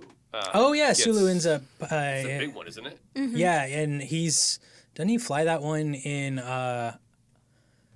He and Uhura. It's the sixth one. The sixth, the Undiscovered Country. Yeah, it's Sulu and Uhura are serving together because he's the captain and Uhura is like on the Excelsior. Yeah, so it's Anyway. the Reliant. But my point is, I don't know how much space flight they've had access to, but apparently they're intelligent enough to get on the Reliant and fly it. Mm-hmm. But they're not intelligent enough to have figured out 3D space in this time. No, because Right? Khan was imprisoned. He and his followers were frozen, Right. and then just shot into space. Yeah, no. I know that, but in the movie, they're flying the Reliant. Oh, that's true. Yeah, But they just get on the ship. They're smart enough to Yeah. hey, spaceship. true. And they're just like, I guess it's just his tactical brain is like not 3D space. But no, I get it. I get where you're coming from. There's a whole room of people, and the one dude is like flying it. Yeah. Yeah, and You would think the guy would be like, hey. And the whole point of, like, what makes... like his son just turns around and goes, "Hey, Dad, we can go up, right?" What? Well, just like that's the whole point. Like the whole point of being like if you read like Sun Tzu's Tactics of War, blah blah blah, and all that jazz. Yeah. The whole point of being a good tactician is being adaptable. Right. Like True. If something happens, you like- need to immediately be able to counter that in some way. Yeah, Right. like you are presented with new information that you may not have had any concept of previously, but you are able to grasp it just well enough to counteract it. And by the way, I love how they flew into the nebula, whatever, the storm, but yet they're like, oh, yeah, no, all life support is fine. Yeah, you can still fire. It's convenient. It's just that you can't track them. Yeah, but what about all the other stuff? No, that keeps us alive. No. Don't worry about that. That's all fine. That'll stay on. It just affects your ability to scan. You know how we have people who have been hurt because our ship's been badly damaged, and there's people in sickbay who are all like there's like holes in the ship. surgery. Yeah, they're in surgery and stuff, and you know how they're being kept alive by electricity. No. Just put a clamp on it. Oh yeah, sure. Yeah, that's fine. Well, okay, we can't really give them too much crap because in the original series they literally like had Spock do surgery on his own brain at one point. So I think once you do that, like all the rules are just out the window. Do you guys remember in the sick bay in the original series how like the little sick bay areas for each person was a table, and then they had these little bicycle kick things. And that was just their whole monitoring equipment was that they did little bicycle kicks. Yep. Like, sorry. Like whatever they wave over, like that's all you need to check someone's vital. This reminds me, by the way, the whole Spock does surgery on himself. This is like this thing in movies and shows where like you're a total awesome like individual. And you're so good if you can do surgery on yourself. And I swear that has happened so many times. This is why Robert De Niro took his own bullet out and did surgery on himself in Ronin. Yeah. Because they're like, no. He's not crazy awesome enough in the movie. Now he's going to do... Meanwhile, there's like people around him. The one guy has the equipment, by the way, to do the surgery. So he clearly... has to be decent at it, or why would you just have surgery equipment? Right. Right? Like, why would you have it around if you weren't, like, at least a hobby surgeon? Right. But he's like, no. I'm going to do it on myself. And mind you, he has to do it in a mirror. Yeah. Because he can't physically, like, see it. Yeah. But this was like a thing. Yeah. Where it's like... You can't even just, tell someone else how to do it. I was about to say, at least in Master and Commander, which, great movie, slow as all heck, but great movie, would love to see a sequel. There's always talks about it. But in Master and Commander, he has to be awake because the doctor's the one who gets shot.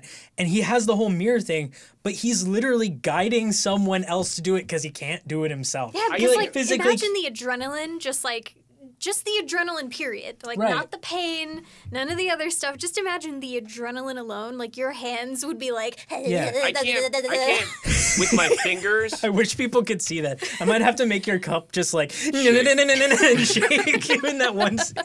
I can't with my fingers in the mirror accurately go to a hair. Right? And you're supposed to pluck a beard hair, or like I'm trying to I have scissors if like I miss a spot and I'm trying to like trim, and especially if I do it with my left hand, I'm like and I can't where and then like finally after 10 minutes I'm just like, hey sweetie, can you come snip? Thank you. And then then you're supposed to expect that Robert De Niro in a mirror is pulling a bullet out. Yeah. And then he's taking care of it. At least they justify it in The Martian too. In The Martian, there is literally no one else. Right. And it's not a bullet that's dug in there. It's like a piece of shrapnel, and he's still got to get the pieces and stuff out. How does one in a mirror, without the tools to flush out the blood, find the cuts, the internal cuts, to sew them and seal them? You're thinking way too hard about it. Like, it has nothing to do with it. It just to show you how awesome the character is. But it's like, when you think about actual surgery, do you know how much, like, that's why they have people with them. It's never just one person. Like, they need someone in there with, like, a little vacuum and somebody in there with some pliers and, like... You need, like, 8 arms. Right. You say a little vacuum, and all I can picture is, like, this little, like, tiny, like, shop vac, and they're just like... Dude, it's like the ones that they use when you go to the dentist and they're like sucking the water out of your mouth. Yeah. That's basically all it is. That's I've had to, when I went to my dentist recently before everything closed up, my dentist didn't have, or my, the hygienist or whatever, is that the hygienist? The ones that clean. Yes, the hygienist. Yeah, so they they didn't have somebody else to come in and do the assistance part. Yeah. So I had to be responsible for holding the thing and pulling it out and sucking it out of my mouth. I felt like I had so much cool responsibility. I felt like Robert De Niro because I was holding the little vacuum. Guy. Yeah. I was like, yeah, I'll get in there and do it, all that kind of stuff. Yeah. And then You turn around and any dentist who's like, well, dental school is, just as long as medical school, which it is. And if you're a dentist out there, you know what? I didn't realize that. All right, I just thought it was way less. I didn't realize. No, like dentistry and stuff is noble. It is a hard thing. I can't do it, but in that moment, if I had the little sucky thing, I would be just like you'd be like, I could be a dentist. I think I'm afraid if I get the water pick. By the way, if I get a water pick, I'm afraid that I'm gonna like spray my gums away or something. Like I'm so afraid. So I do trust in their ability to not destroy my mouth. Yeah, I would be the idiot who's like constantly sucking their tongue into the vacuum. Like they'd be like, all right, fine. There's just fine. You know what? There's a method. We'll get the secretary. But you're right though. When you close your mouth, it immediately sucks in your tongue. You have to like develop this way of like forcing your tongue down and opening your throat, so it just Okay, but I have because like it will stick right there. But I have like a really fat tongue. Do you? Yeah, like me I see. constantly. That's pretty. Yeah, I would say that looks bigger than I would have assumed. Yeah. I want everybody to know. No, about you're your good. tongue. Not to think about it, but Just over there wondering, like, I just had to witness the Inevitable Grey just stick out their tongue and Darkosto lean like halfway across the table. Just I had to get a good look. yeah, like just like oh yes, like peeking over the glasses. Just Well, at first yes, I thought- that is quite a wide tongue. At first, I thought maybe you were trying to do a little trick to make it be bigger, but No. I think you're right. yeah, in that no. it is My tongue, seemingly a my little bit tongue bigger. naturally rests beyond my teeth. Yeah. Like to the point where I used to bite my tongue so much when I was younger. I have like scars on the underside. Yeah, Yeah. that's awful. I'm sorry. Yeah, but no, I would be that idiot who's just. Yeah. That you have an was maybe excuse. not. It's like good when you gesture. take an actual vacuum and you like stick your hand on it. It's like it's. You're looking at me like I'm stupid. Is that what you do? Did you never do that as a kid? Like, No, I you never know, tried to vacuum myself, but yeah, I like- can imagine what it would be like. It's like the scene in Elf when he like sees the tube that like sends mail Yeah, everywhere. but and he's got a like, reason for being like that. well, as a kid, He lived you under don't a know. rock, essentially. Yeah, well, as a kid, you don't know, so like you're just sitting there like it's sucky, you know. Like, I don't do it. It's sucky. I don't do it now. I'm not sitting there anytime we story- vacuum the apartment. that Just story like sucks. That story sucks. it does. Have you guys seen the really cute videos of like dads trying to do their kids' hair, or where they suck the little girl's hair up in with a vacuum cleaner, and then they squish the little hair tie around it, and that's how they do the ponytails? yeah. Oh, so cute. That's adorable. It is. It's like the Floby. The The Floby. The Floby. Why does that sound familiar? Because it's the It's the vacuum knockoff cleaner Furby. haircut device. Oh my gosh, It yes! sucks it up, and when it sucks it past a certain Yes. point, it cuts it. And it has, they had the one that's like, it has the shears like right at the end Yep. too, so like it has like I no didn't- It's just precision. pulling the hair, it's just keeping everything clean. Oh my god, I couldn't do that. I would be so afraid that like I would just like have my scalp cut to all heck. Yeah, I Well, I couldn't. mean, if the Floby was a legitimate thing, then I don't think the entire industry of cutting hair would exist. So, That's yeah. true. True. So it doesn't seem to be a very. A popular thing. I mean, it exists, but Yeah, no, I couldn't do that. Not at all. Well, it's kind of like the as seen on TV things or whatever, where you realize like they're not helpful to your everyday, but Right. you know, people Somebody- who have handicaps or whatever it is might I do find love that those very commercials. useful. Very I nice. love the as seen on TV commercials. I think you're right. Some of those products, perfect. But I love, my favorite one is the one where the guy goes to like sit down into his armchair and he's got like the bowl of popcorn. And it's like, has this ever happened to you? And he sits down and the whole armchair like flings him back, but his arms go so wild that the bowl of popcorn flies behind him and goes through the window behind him. oh my god. Yeah, it's ridiculous, and then like the big, like it all goes gray, and that's like the X and everything. And I'm like, what is this even for? Where are you going from this point? You started so high. What is he, Stretch Armstrong? Yeah, well, like he's just like He he's can't like, like, his He's like a wobbly, rubbery arms. I get. Well, he's like this elderly guy. He's gonna sit in his recliner and like lean back. He's got a bowl of popcorn. He sits. The recliner starts to go back, but it goes back too quick, and it's just like, what if the product was then a this thing you strap on to your torso that is these 1, 2, 3, 4 arms, and in the middle there's a popcorn bowl, but it always it's like a gyroscope. Oh, it's gyroscopically stable. You can fall, and it always points up. And then the popcorn will never come out, but you have to wear this device. But you never have to worry about spilling everything ever again. There are actual little snack containers that they sell for kids that do not require full body chest mounts. But they are. That refuse. But if you're sitting down, he still flung it, right? Yeah, he flung it. But That's the problem. This attaches it to your body. Yeah, sure. But these things that they sell for kids or whatever, Yeah. you could literally chuck it across the room and the snack still wouldn't come out. We need to. Okay, first of all, I don't believe you. So we need to buy one of these bowls, and this needs to be a thing. I want to get one of these bowls. I don't want to not believe you, but I don't believe that you can throw a bowl across. Like when they jump on the beds with the wine glasses. It's like what? Nobody's gonna test it out because let me tell you why. Wine's gonna stain your brand new bed. You're gonna tell me that somebody got it and was like, I'm gonna do it. Yeah. Nobody's gonna want to do that because you're gonna have to worry about wine in your bed. And you just take their word for it. Yeah. I can guarantee people have destroyed their beds. You think somebody's done that? Oh, I can guarantee somebody's done it. People are dumb. You heard it here first, folks. People dumb.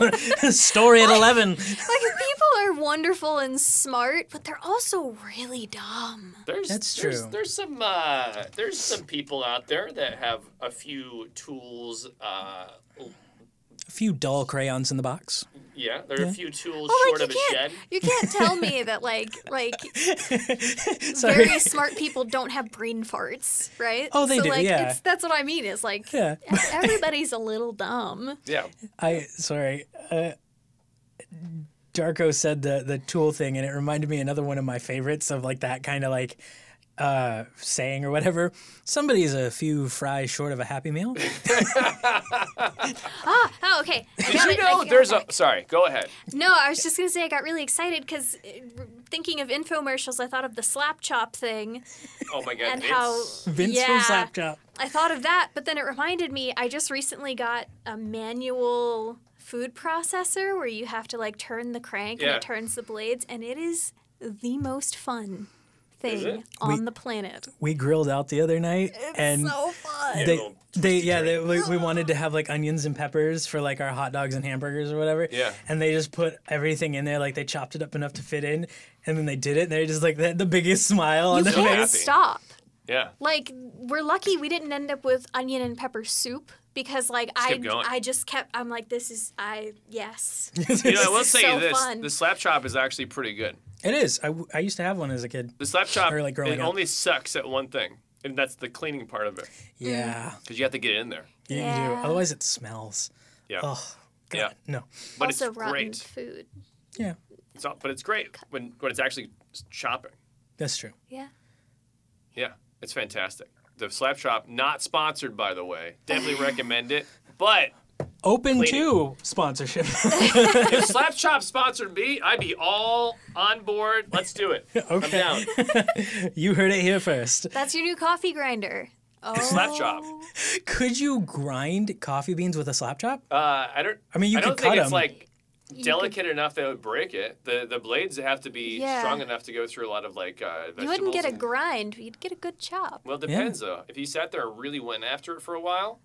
Yeah. Because it goes down the table and it's right? And you're just going for a while. I don't like that sound. I'm so glad that this is not being filmed because the amount of unfortunate gestures we've made today That's true. have been immense. All of us are guilty. True. That's what I didn't like that sound, by the way. That was a bad sound. And I have to listen to it later when I edit. I don't have plastic arms. But you have like a plastic robot. cup right here. Well, I'm not going to slap that. I mean, I could slap the cup, I guess. I could slap the cup. You're right. I'm sorry. It's okay. I mean, I didn't reach. I wasn't. My reach. I wasn't like expecting you to like just in that moment think about that. It's just when that sound hit my ears, I was like, I don't like that sound, and I'm gonna have to listen to it later. Stop it! Stop doing that! I have to edit this. Oh god! But Slapchop's good though. Also, Slapchop. manual food processor. Yep. It's so fun. It tickles that part of your brain that's like, I want to destroy something today. Yeah. I want to destroy. Oh, it's so satisfying. I'm literally tempted to bring it in and just be like, watch this. I want to participate. Okay. Okay. Because I have an electric one, food processor, which is great, but They're like $50 nowadays. they're know. expensive. I feel like 3 years ago it was like $20. You get a 4-quart food processor. Cool. Well, it's like No. stand mixers and stuff. Like those are.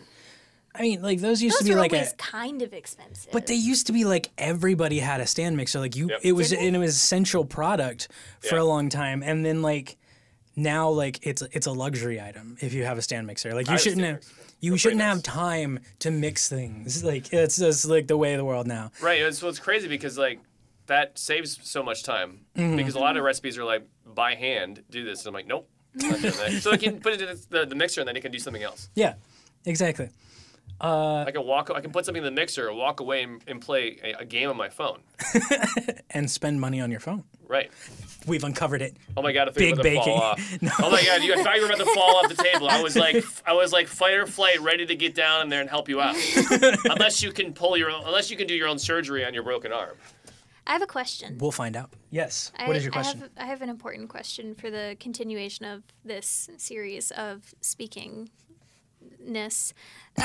Do I come here now? Do I go to this school now?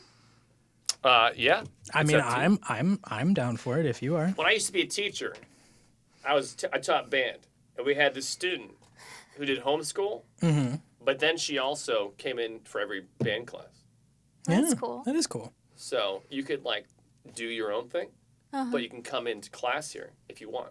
Yeah. It's up to you. I'm more than happy to have It's you open. on the show. We'll make sure the principal says it's okay. Yeah, Okay. we'll get some waivers signed Yeah. and Yeah. yeah. Talk to my guardian. Yeah. Okay. Cool. You can be an official part Okay. of the system, Okay. No, and seriously. all the responsibility that comes with that. Showing up. Yes, Yep. showing up is important. Showing up is about all you guys have to do for this, because You know, I otherwise I'm just, just like, yeah, I'll take care of it. Seriously though, like if you guys feel like I am a good flow to things, I mean, listeners alike. You're better than the Flow Bee. You said flow, and I thought about the Flow Bee again. It's on my brain. and you're better than a slap chop. Okay. Yeah, glad to think about that because the slap chop is really good. But because it lacks in the cleaning department, And And the you speaking are. department. very clean from what I can tell, then you are surpassing the slap chop, in my opinion. All right, folks, you know the level you have to beat in order to be better than a slap chop in Darkosto's mind. I mean, you were just talking about how you manually grinding in food processing, right? But you also clean, which is definitely a step up that the slap chop does not have checked off in that box. If the fact Vince that comes out with a self-cleaning slap chop, we're all screwed. Like the fact that you had to consider it though, like another human Okay. You being, leaned back in your chair just like, huh. you were ready to say no. Well, let's be honest. If everything is perfect and there's no improvement, then we're all just going to get complacent. So we have to make sure that we put ourselves in our place, We right? It's have true. to make sure that we're better than basic tools. Rock. Okay, I am not first better of than all, rock. Go a crunch. hammer and a spear are basic tools. The slap chop is definitely a few steps above a basic tool. A basic One tool. step. A basic It's tool still- is it what I is- would want to be on my island as Tom Hanks. Slap chop would probably. I don't know. Slap chop could be pretty versatile. You could what? reflect the sun off the blades to help you Okay. start a fire. You I'm could pretty chop up sure- your grass. You could do a lot of things with the slap chop. Did they have grass? Yeah, the island was covered with grass. Yeah, okay. Yeah. pretty sure a basic tool is essentially just like a simple object that requires the minimal input of outward external force. Okay. So I'm. Could you make a spear? Yes. Could you make a hammer? Yes. Do you think you could make a slap chop? Totally. You think so? I legitimately think I could. You think you can make a slap chop and have it give me some rubber bands and like a tube of some sort and a bunch of knives and I could make you a slap chop. But the fact that you need all of that. So a hammer, you can make a hammer. You get I mean, a rock technically, and some sticks. for a hammer, all you need is a rock. I feel like for a hammer, you have to to make the handle. If you have to find a way to make sure materials. You have to find a way to bind the hammer head to the handle. Right. That's true. So there's your rubber bands. The handle's your tube. See, this is and why the hammerhead is the knives. I think we need to go out and find something materials and then see if we can come up with a slap chop device. See, this is why I like having the Inevitable Grey on. Is I just get to sit back and watch you guys go back and forth like this. It's great. I want to see this. Darko and I are too serious. Like we look at things and we're like, how's that work? And then you're just like, I'm gonna do a silly voice. I'm gonna throw a wrench into what you guys are talking about real quick. Can you do an Austrian voice? You can do a good Austrian voice? Austrian, I mean, mine probably sound... Yeah, like that, yeah. Like that. Oh, yeah, you want me to do Austrian? You want me to be like this? It's very stereotypical, yeah. It's very... I don't know why, but I don't do voices, but for some reason, my absolute most favorite voice that people do is that voice. Yeah, like the almost insultingly Austrian. I know. I don't mean it to be rude. No, I don't either. But like, yeah. But I was watching some streamers last night. And they were playing a game where you are actually like on a submarine, and they were doing it as if they were in Germans on a U-boat. Yeah. Right. But they were in like the character the whole time. I don't know why, but it was more entertaining to me because of the Austrian voices that they were doing. Oh yeah, you've got to go down the tunnel, and you've got to do the little thingy with see, that's the thing, is when you do that voice, everything becomes like so simplistic. Like you can't, like, I don't feel like I could sit here and go, oh yeah, you need to put the atoms with the thing. You know, you can't like right, like it's like you can't use complex things. You have to, in order to keep it going, you have to simplify what you're saying. Right. And so everything becomes like kind of like so simple it's funny. Right. Yeah. You've got to check the meters, you know, it's got the little thing that goes back and forth. You're looking at me like I am crazy. The Inevitable Grey is just standing here and says like, yes, he is going mad. This is like my favorite accent, like voice that you can do. That's the one. Yeah, that's the one? Yeah. Okay, that's how I'll greet you every time I see you. Oh my God, that would make my day. Do you know what I'm thinking right now? Hello, Darkosto. We do, what's that? The reason why I look like I do right now is because I know that Jack is gonna go crazy with this voice. I'm enabled. And it's gonna be 2 weeks later, and I'll be making dinner, and he'll be like, "Oh, yeah, yeah? Hello, what are you doing? Are you making the chicken and the asparagus?" Oh yes, you say pepper. I've taken the voice that I like, and now after a few weeks, I'm gonna hate it because I won't have to, I won't be you here won't be, every day. yeah. Yeah. So it might go. They have to live with me. I own a business with him. Yeah. Yeah. Yeah. We own the business, we do the photos and the video. Going all the way back. This is not offensive to anybody. Well, we do have listeners in Europe, and if you are in the part of Europe that has Austria, I am sorry. You can make fun of my voice all you want. Yes, please, give me a dumb Southern accent. Old people in the last episode. And now we're doing Austrian entire country. I love that he can do it so well. Oh, I got a snort. Oh my God. This is amazing. Okay. And now we're going to go back to the beginning of the episode when we talked about Robin Hood.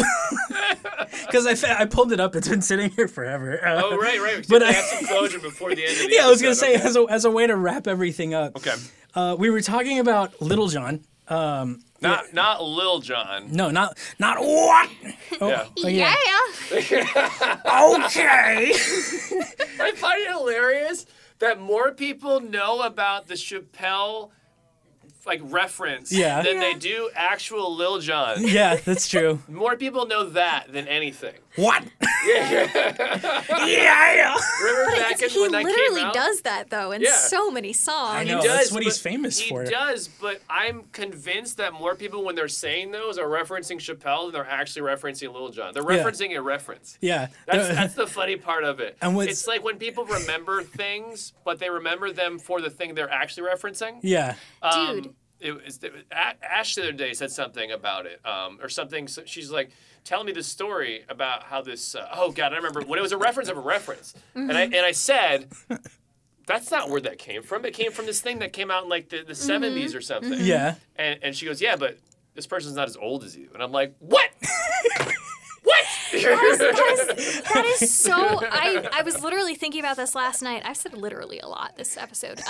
But no, I was thinking about this last night. I was thinking about the fact that comedians don't tell jokes. It's all referential humor. Like modern humor is just references. Yep. Like and like memes and things like that. Everything is just a reference to another thing, to another thing, to another thing. Yep. And like there was That's why the scary movies are not always funny, because there's a few points in that movie where they start referencing pop culture, and they reference this one like Nike commercial or something. I can't remember exactly what it is. Oh, but yeah. The commercial was not really popular for that long. So if you watch some of this stuff now, you don't understand why it's funny, because they're referencing stuff that Like was funny the scary then, movie maybe. too, like the basketball scene and stuff where they're like Oh, there's a second one. yeah, the basketball- right. Yeah, that's the Nike commercial, Yep. yeah. And like nowadays, like if you didn't know about the commercial, you didn't. You watch that and you're like, I don't understand, Yeah. because it wasn't even that long of a thing. Yeah, it's like the most recent Jim Gaffigan special or whatever that came out. It's like all about how like he was in Canada and was And he did like a Canadian specific yeah, set. Yeah. and we watched it and we're just like, okay. I feel Yeah, I like if I was understand. Canadian, it would be funnier, but Sure. you know. It's like me every time I watch British TV shows. Yeah, Like that's I don't true. understand what's happening. Am I dumb? That's What I about say. if you watch That's what I say. Austrian TV? Wouldn't you- I'm watching guys talking that all Oh, I day. have a headache already. Anyways, before Yes, we go, yes, because before we go, we've been going for a bit. we were talking about Little John. He is in the movie. Yeah. He's played by Nick Brimble, but the Morgan Freeman character is named Azim. They have Marion. She's not Maid Marion in the movie. She's just Marion, Oh, okay. played by Mary Elizabeth. I mean, maid is just a descriptor. She had like that really super curly Mastrantonio. hair. Yeah. Yeah, and then Christian Slater's in the movie. He plays Will Scarlet. Oh God, Christian Yeah. Slater. Yeah, Yeah. I remember him. Remember him in Broken Arrow? Yes, yes. Which I was reading something, is that Broken Arrow is a great movie, except that John Travolta did not really do good John Travolta. John Travolta was like trying to like imitate Christian Slater. Yeah. So it's like a Christian Slater impersonator, not John Travolta. Right. Sorry. Anyways, No, it's okay. It's like in Face Off when John Travolta has to play Nick Cage and Nick Cage has to play Are you John about to Travolta. tell me that you, just like some other people, thought they were actually playing each other? No, Okay. they're playing themselves playing each other. No. I mean, there are people out there that when they were young and they didn't get it, they didn't understand what was happening. I mean, people thought they actually were the opposite actor playing the other person, as in Nick Cage was actually John Travolta with like makeup or something on. But no, it's just, no, I know what you're saying. Yeah. They were trying to imitate each other as John Travolta was trying to be like Nick Cage. Right. But no. People thought they were physically the other person. Yeah, well, no, and it gets even deeper because it's Nick Cage is playing what he thinks John Travolta thinks he's like. Right? So all the stuff Nick Cage does that's just very Nick Cage Yeah. is layered with John Travolta. It's a Nick Cage, John Travolta sandwich. Right. Where Nick is the bread and Travolta's the meat and condiments. It's The so whole weird. plot of that movie was great. I love that movie. It's I one love of the it best too. movies of all time. It I want to is- say his face off. John But Woo is a great filmmaker. are you telling me nobody anywhere had any way to know what was going on at all. Like they Right. torch this one place, but nobody is aware. Not one person. Why can't you tell people you work with? Does it really matter? Is it really that big of a deal? Yeah, like- Isn't only the what about like certain people they can't know because are there dirty cops? Yeah, well, you think about it's supposed to be like he's an FBI agent. There's gotta be a paper trail somewhere, and you're telling me that the Xander Cage, whatever his stupid name is in the Nick Cage's character, it knows so much about the FBI. Castor Troy, that's what it was. I knew it was something like this. I can't remember things that are very important in life, but I remember Castor Troy was Nick Cage's name in Face Off. I'm Castor Troy. And Sean Archer. Yes. But like he knows enough about the FBI's internal workings that he can go into their computer system, as limited as it was at the time, and go in and delete everything, not even knowing Travolta's password. Can you not tell the director of the FBI? This feels like it would go to the director. Yeah, this feels like it would be sanctioned by. I mean, he's like a terrorist in that movie. Yeah. So like you would think that the Pentagon would be involved in this. It's like, hey, we're trying to stop this thing. We should tell everybody. That was the only thing that I didn't like about that movie. That it seemed like it was a little bit far-fetched at that point. Yeah, it was. It wasn't the faces coming off and being put on somebody else. It was that. Yeah. Hey, folks, I thought we were wrapping up. Yeah. Okay, sorry, we keep getting sidetracked. Sorry, no, that's just us. But yeah, no, so I was literally just finishing off with Little John is in the movie. Yeah. There's a couple, Friar Tuck's played by Michael McShane, who is, I think, the guy that comes in the barrel or whatever that you were saying. I don't remember. But yeah, he is in the movie. That was all I was going to say. Nice. It's like we figured it out. That's our one thing that we did this episode. We found out who is in Robin Hood, Prince of Thieves, starring Kevin Costner with the hit song by Bryan Adams, Everything I Do. In parentheses, I do it for you. I grew some potatoes. Oh, yeah? Nice. All right. Well, on that note, my name is Imaginary Friend Jack. Thank you so much for hanging out with us on this episode of The Roasto. You can find me on Instagram or Twitch. My handle is at imaginary_Jack, ImaginaryFriend_Jack. Or on Twitch, you can just find me at twitch.tv/ImaginaryFriendJack. Darkosto, where can everybody find you? I'm on Twitch 5 days a week, twitch.tv/Darkosto, and on twitter.com/DarkostoTV. That was a long way to say that, but sure. I was in the middle of saying it. I realized I can't go back now. I've gone too far. So I continued it on. This show in a nutshell. And The Inevitable Grey, who is becoming, if they want to, a regular part of this show and welcome edition. Where can everybody find you? I am Inevitable Grey or The Inevitable Grey, just about everywhere. Just make sure that you spell Grey with an E, not an A. Did I mess that up on your animation? I don't think so. Okay. Well, I will have to check, and we hope all of you have a wonderful day. Please stay safe, wear a mask. We'll see you next time, y'all. Yeah.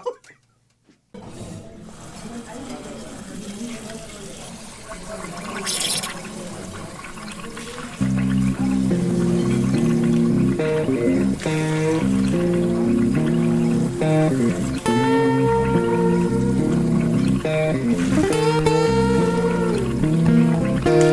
you.